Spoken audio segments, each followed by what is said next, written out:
Weh, mau cari info tentang pajak? Sini Jo, dengar kamari torang pe podcast. Teks posting ini su. KP2 KP Limboto pe konten.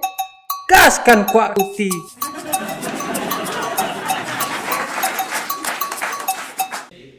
Halo kawan pajak semuanya, kembali lagi di Teks Posting episode ke-5. Kali ini bersama saya, Saya Agnes Natasha Anggreni Permatasari. Tentunya nggak sendiri nih. Kali ini saya duduk di kursi panas ditemani oleh Bapak Kepala Kantor kita, Bapak Anwar. Selamat sore Bapak. Selamat sore Mbak Agnes. Halo kawan pajak semuanya, sehat-sehat semua ya. Gimana Mbak Agnes? Alhamdulillah. Bapak sendiri gimana Pak? Sehat, alhamdulillah meskipun tanggal tua ya. Tapi sehat kita. Ya, sebentar lagi ya Pak ya. Gimana Mbak Agnes? Sebelum ke pembahasan kita nih Pak, mungkin saya ada sedikit tanya. Iya. Profil dari seorang Bapak Anwar nih. Siapa tahu saya nantinya bisa, tauladan bisa dicontoh gitu ya Pak ya. Mungkin bisa dari asal, dari riwayat riwayat pendidikan, riwayat pekerjaan gitu Pak. Boleh Pak? Boleh dong. Jadi ini Mbak, saya mulai bergabung di DJP itu pertanggal 1 Januari tahun 2000. Berarti nggak terasa ya, Saya belum lahir Pak. udah 23 tahun ternyata ya. Itu Mbak Agnes belum lahir kan? Belum Pak, saya di Mei baru lahir. Berarti 5 bulan sebelum Mbak Agnes lahir saya sudah kerja tuh. Jadi CPNS. Nah, Iya. alhamdulillah selama 23 tahun ini terakhir sebelum ke Limboto gabung di sini saya di KPP Madya Semarang. Untuk pendidikan saya seperti teman-teman kebanyakan di sini dari D1 Ya. lulus tahun 99. Oke. Terus akhirnya saya ambil S1, S2. Untuk S2 lulus terakhir tahun 2013. Dan alhamdulillah jadi ada cerita unik Mbak. Saya pindah ke kantor itu biasanya pas naik pangkat. Ya. Jadi pas di KPP Madya itu pangkat 3C, pas gabung di sini pangkat 2D. Nah mungkin nanti kalau pas saya pindah ke KPP yang lainnya udah 4A tuh. Jadi ada kesan unik kalau setiap ganti kantor ternyata sudah ganti ini Ganti pangkatnya. pangkat, Iya. Jadi ini saya dulu ya Pak ya, yang di Limboto ya Pak ya. Saya di Limbotonya dari bulan apa itu ya? Puasaan itu bulan April, Bapak kesini itu Juli Pak ya?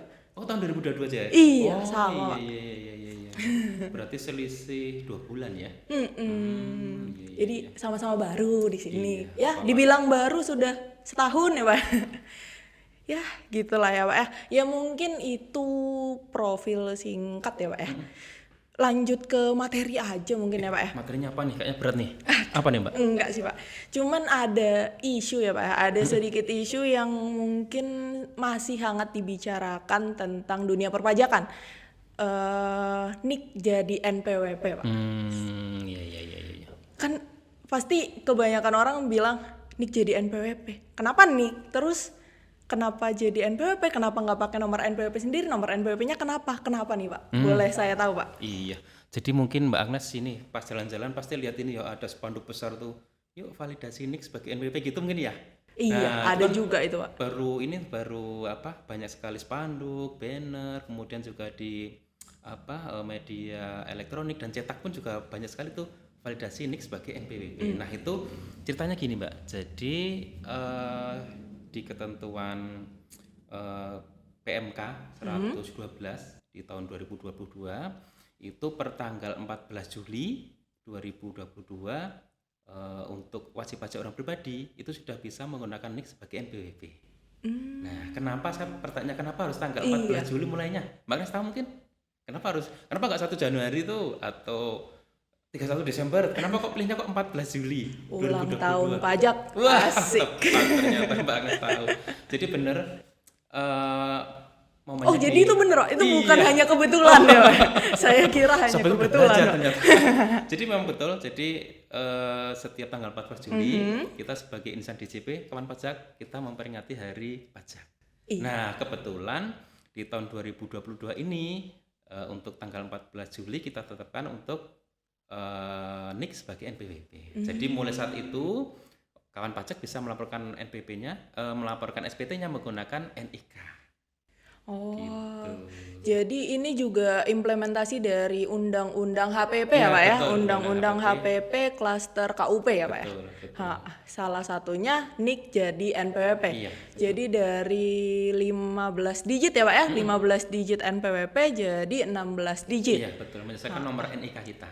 Iya, kan mulai 14 Juli ya Pak ya. Tapi sepertinya itu berjalan nggak dari 14 Juli ya Pak ya. Jadi masih ada penyesuaian sampai maksudnya wajib pajak dikasih waktu sampai tanggal 31 Desember 2023 ya Pak ya untuk mempersiapkan itu untuk validasi itu untuk ganti ke NIK ya Pak ya. Jadi gini, dalam kurun waktu transisi ini wajib pajak untuk kawan pajak semua tuh masih boleh menggunakan NPWP lama untuk melaporkan SPT, untuk membuat bukti potong itu diberikan tenggat waktu sampai dengan 31 Desember 2023. Setelah itu per 1 Januari 2024 kawan pajak harus sudah melakukan validasi NIK. Karena apa?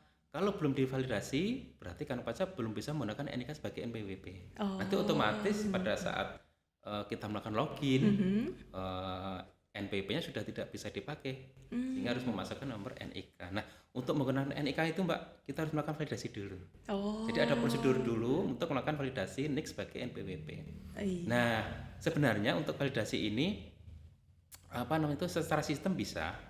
Jadi kalau kan pajak misalnya login di Pajak Go ID di laman Pajak Go ID ya, misalnya untuk lapor SPT, nanti di situ ada kotak pop-up ya atau apa tuh kalau ada pesan muncul itu untuk melakukan validasi. Oke. Iya. Tapi sebelum ke prosesnya ya Pak ya, tata cara bagaimana proses validasinya, mungkin yang ada di benak kawan pajak semua nih,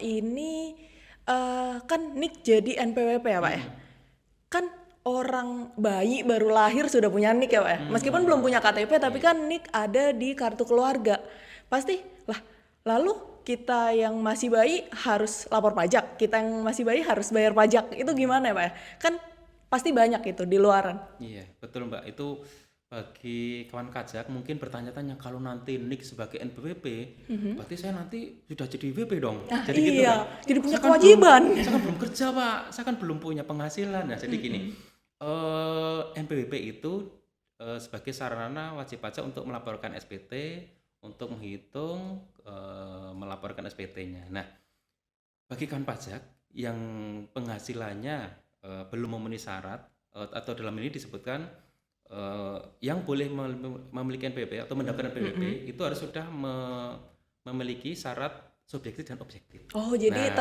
tetap harus melewati ada batasannya. Syarat. Iya.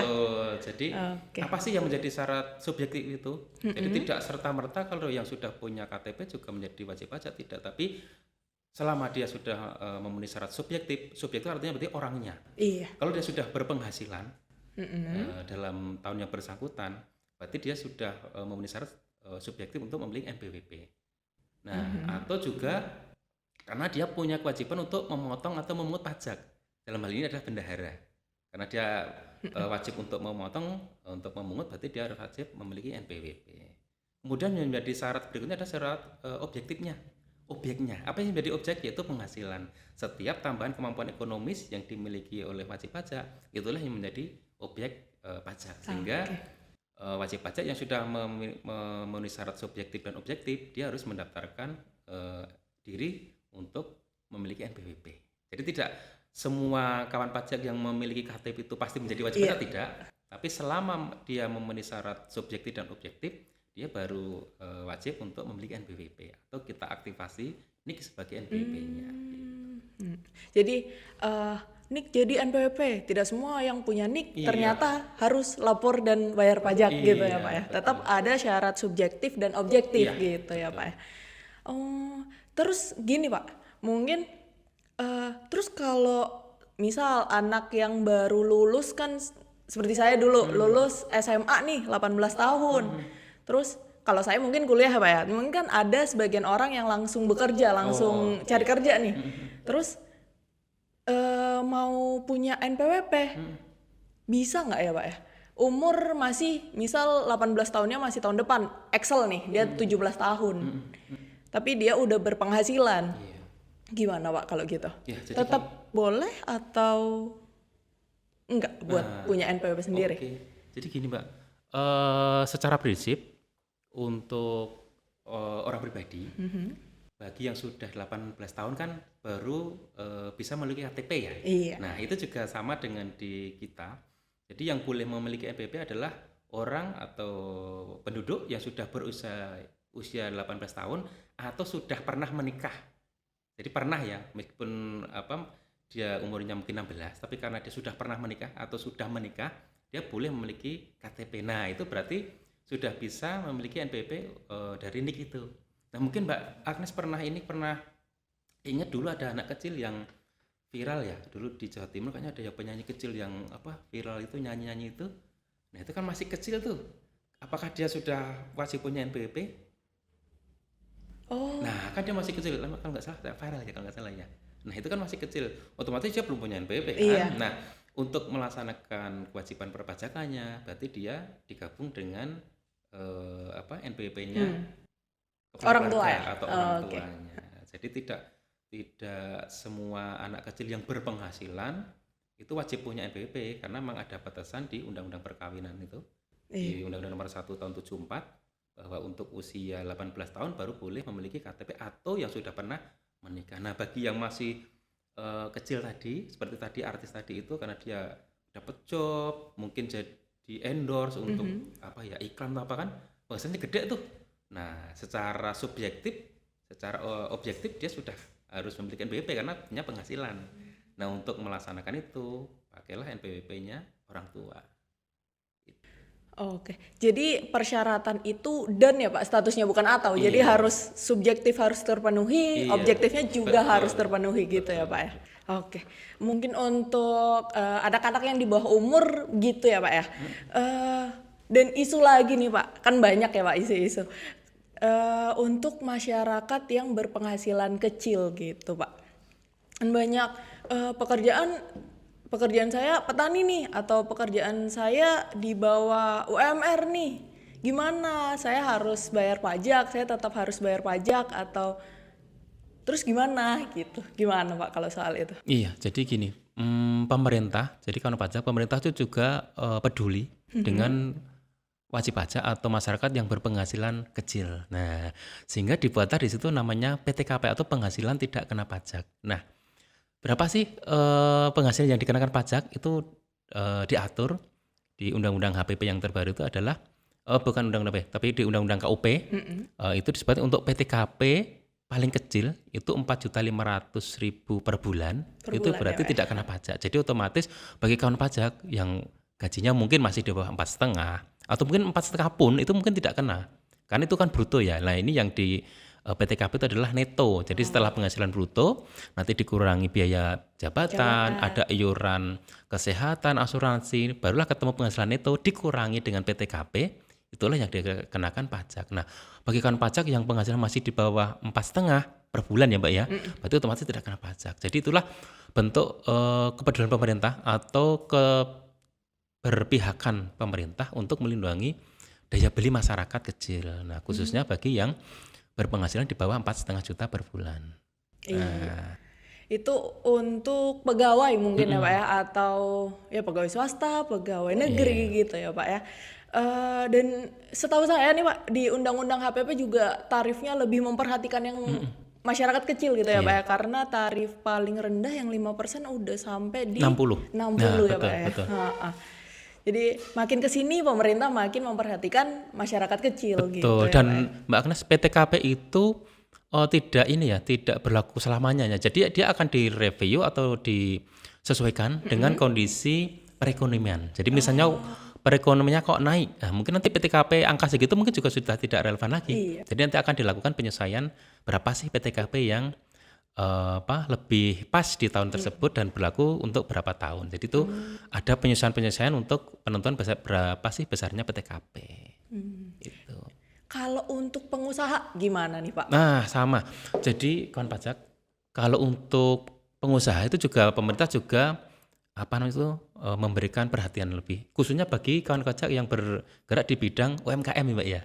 Nah UMKM itu sekarang ada batasannya sebesar 500 juta ya Mbak ya. Iya. Itu bila kawan pajak bergerak di bidang UMKM misalnya di bidang industri kreatif misalnya buat apa namanya tuh keripik pisang misalnya di sini kan banyak keripik pisang Kios-kios tuh. kecil gitu Iya, ya, Pak, atau ya? mungkin buat stik guruh, pisang guruh. Nah, kalau kan pajak itu sudah punya NPWP, usahanya misalnya nih jualan stik guruh, kalau omsetnya dalam 1 tahun kurang dari 500 juta, itu tidak perlu kena pajak.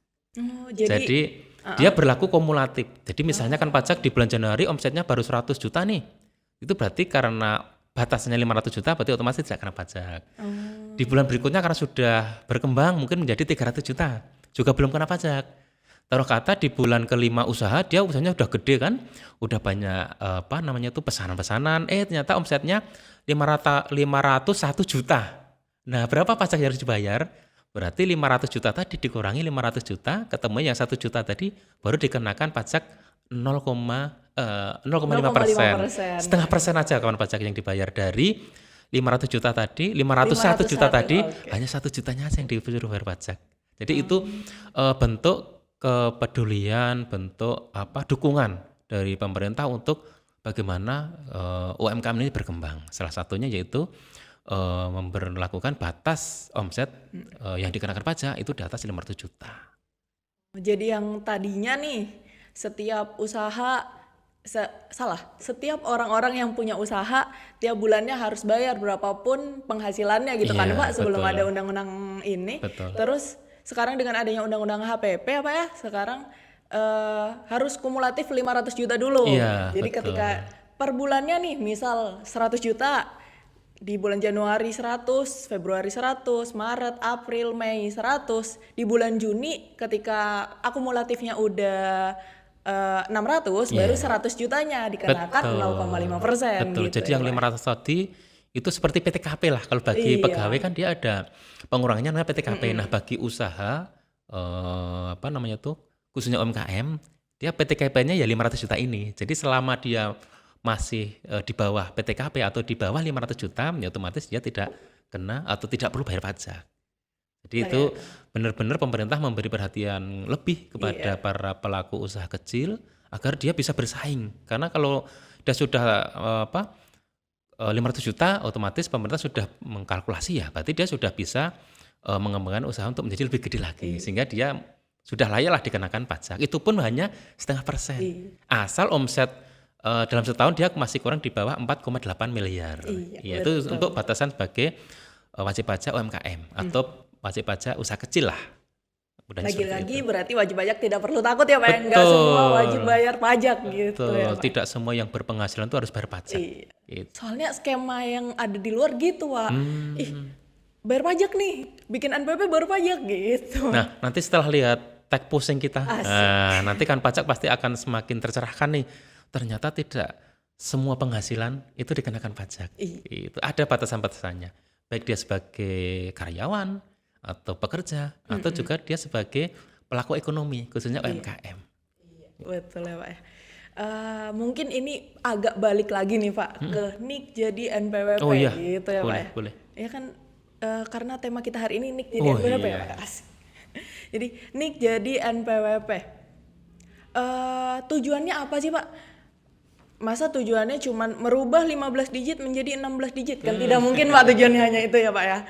Atau apa ini Pak? Selain mungkin yang setahu saya sih biar gak bawa kartu NPWP kemana-mana gitu Pak ya. Biar di dompet yang tadinya ada KTP, ada NPWP, ada apa lagi Pak? BPJS gitu-gitu ya Pak ya. Kartu ATM belum. Jadinya oh iya Pak.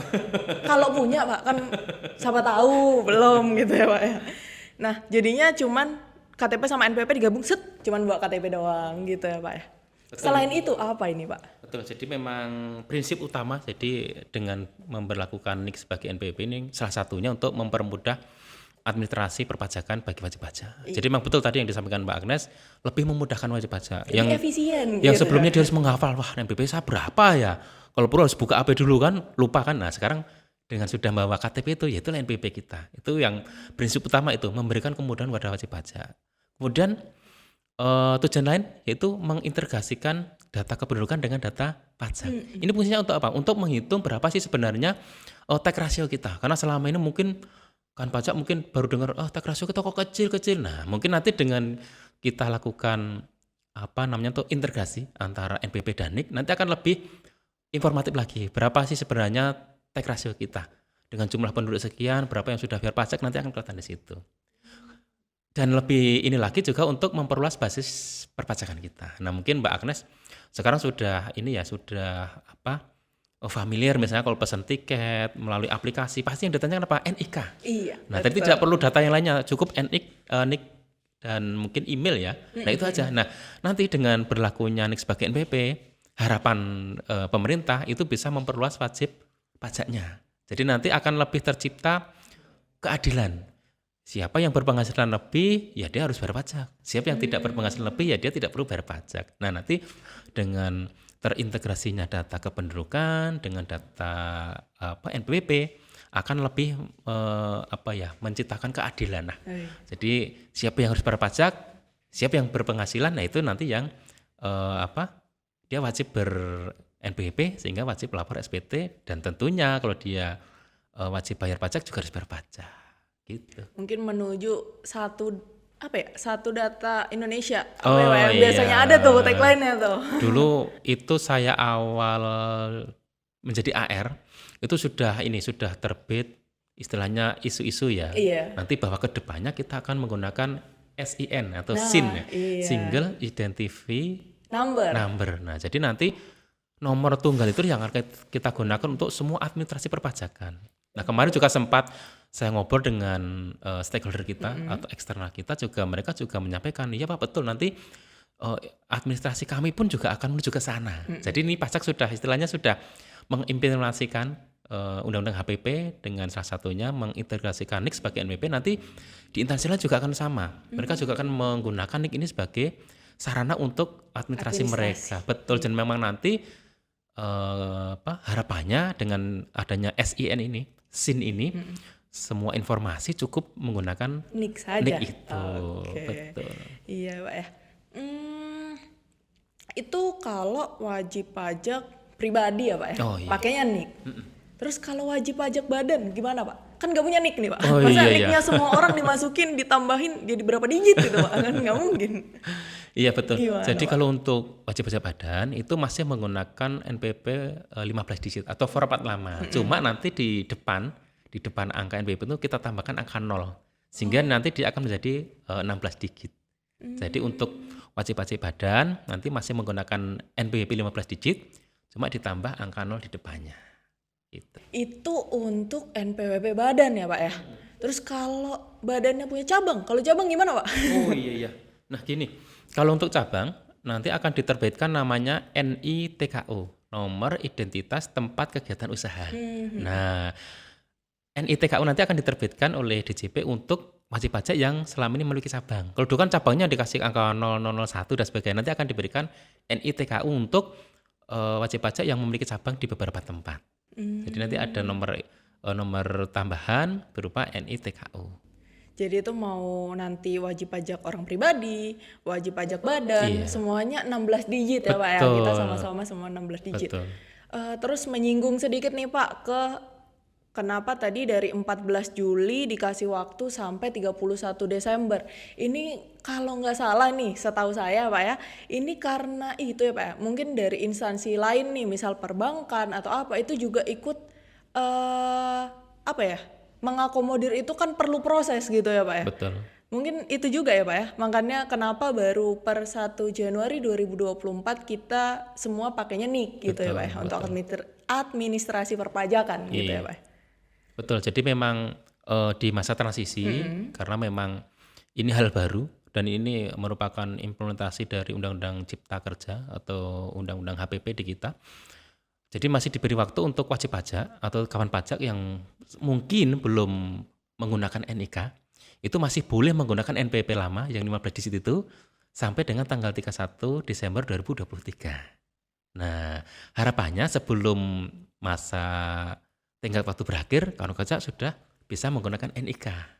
Nah, nanti mungkin kawan pajak bisa menggunakan media online untuk konsultasi dan sebagainya. Bagaimana sih cara menggunakan NIK sebagai NPWP?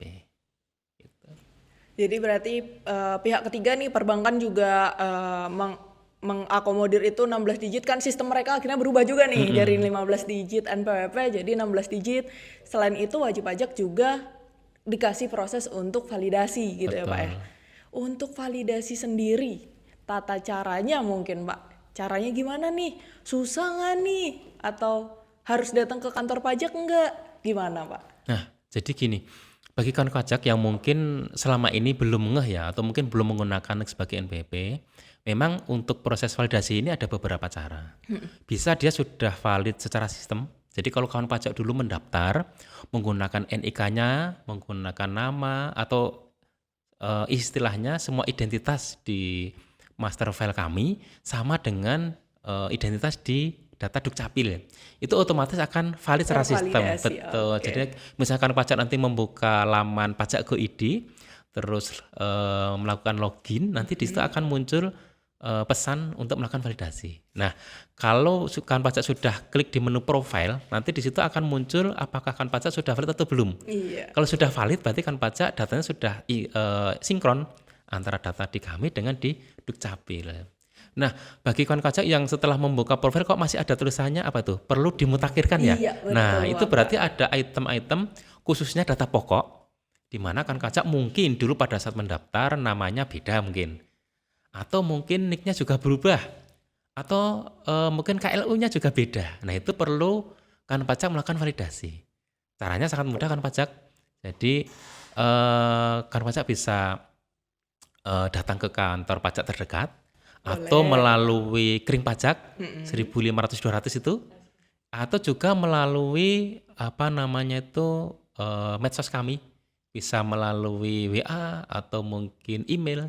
Itu nanti kan pajak bisa mendapatkan informasi seputar bagaimana sih tata cara untuk melakukan validasi NIK sebagai NPWP. Nah, apa implementasinya nanti jika teman-teman atau kan pajak sampai dengan 1 Januari 2024 kok belum melakukan validasi? Iya. Nah, otomatis nanti kawan pajak tidak bisa login ke aplikasi DJP online. Nah, kalau tidak bisa aplikasi berarti tidak bisa lapor SPT. Nah. Akhirnya apa? Nanti terlambat kena denda dong. Ya. Nah, jadi manfaatkan kawan pajak di kesempatan ini sebelum nanti tenggat waktu berakhir, kawan pajak sudah melakukan validasi NIK sebagai NPWP. Caranya sangat mudah. Di YouTube banyak kayaknya ya tata cara itu, dan di kami di Pajak Limboto juga ada tutorial terkait dengan bagaimana untuk melakukan validasi NIK sebagai NPWP. Kawan pajak bisa akses di situ. Kalau masih belum jelas, nanti ke sini nanti dikasih tahu Mbak Agnes. Ya. Waduh. Nanti akan divalidasi di sini.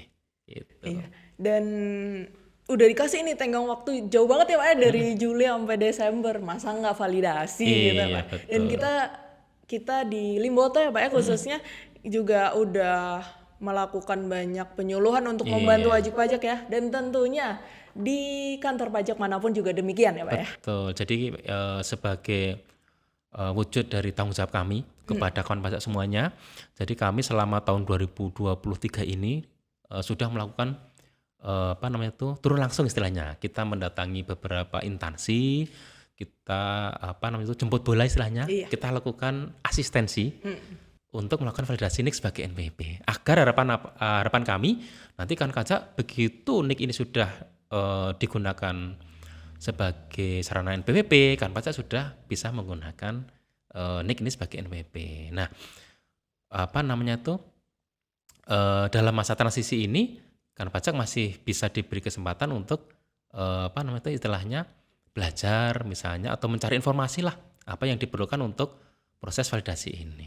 Gitu.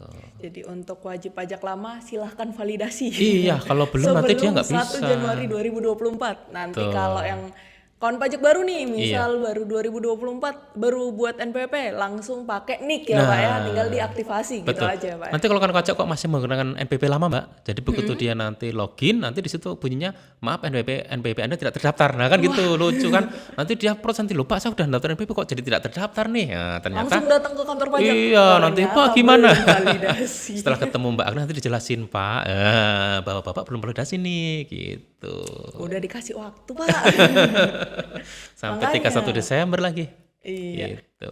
Makanya segera validasi. Betul. Dan gini Mbak Agnes, kalau misalnya nanti dia menggunakan NPWP tidak menggunakan NIK sebagai NPWP, otomatis pas dia tidak bisa lapor, berarti pas pembuatan bukti potong pun nanti dia dianggap belum ber-NPWP punya kan. NPWP. Nanti kena pajaknya jadi lebih tinggi kan, 20%. Sedih. Gitu. Padahal NIK NPWP sudah punya, NIK ada, tinggal validasi aja. Nah, gitu. Rugi kan pajak nggak validasi. Betul. Kalau orang Gorontalo bilangnya gimana? Mari Jo, validasi Jo, gitu ya. Mari Jo. Validasi. Logatnya belum dapat Pak. Iya, saya belum bisa, mari Jo gitu kan. Iya. Mungkin itu ya Pak ya. Mari Jo, validasi Jo. Itu kesimpulan ya Pak. Validasi. Nggak perlu bawa kartu NPWP, langsung bawa KTP saja. Iya. Nantinya. NIK torang, pajak torang gitu atau gimana ya? Intinya ya silahkan validasi yuk. Sudah dikasih waktu nih dari Juli sampai Desember. Desember masih berapa bulan nih? Masih ada waktu. Masih ada validasi waktu. kawan-kawan. Betul. Jadi selama masa transisi ini kami dari kantor pajak tetap kita proaktif juga. Kita akan kerjasama dengan instansi terkait Kita akan bantu. bagaimana supaya teman-teman atau kan pajak ini bisa valid NPWP-nya sebelum tanggal 1 Januari 2024. Betul. Tapi bagi kawan-kawan pajak atau wajib pajak yang mungkin belum sempat kami lakukan edukasi, bisa melalui sarana online kami untuk kami bantu melakukan validasi ini. Gitu. Tetap kami open, terbuka. Iya, betul Pak. Ya, mungkin itu ya Pak ya. Udah nih kita udah bahas isu dari yang semua harus bayar pajak, Iya. semua yang punya NIK harus bayar pajak, semua yang berpenghasilan harus bayar pajak, semua udah dibahas tuntas ya Pak ya. Kesimpulannya, mari Jo validasi NIK. Mari Jo, validasi nih gitu ya Pak ya. Terima kasih banyak ya Pak ya. Sama-sama Terima Mbak kasih. Agnes, kawan Oke, pajak, begitu terima ya, kawan kasih. pajak semua. Iya. Sekian dari kami. Dah. Dadah.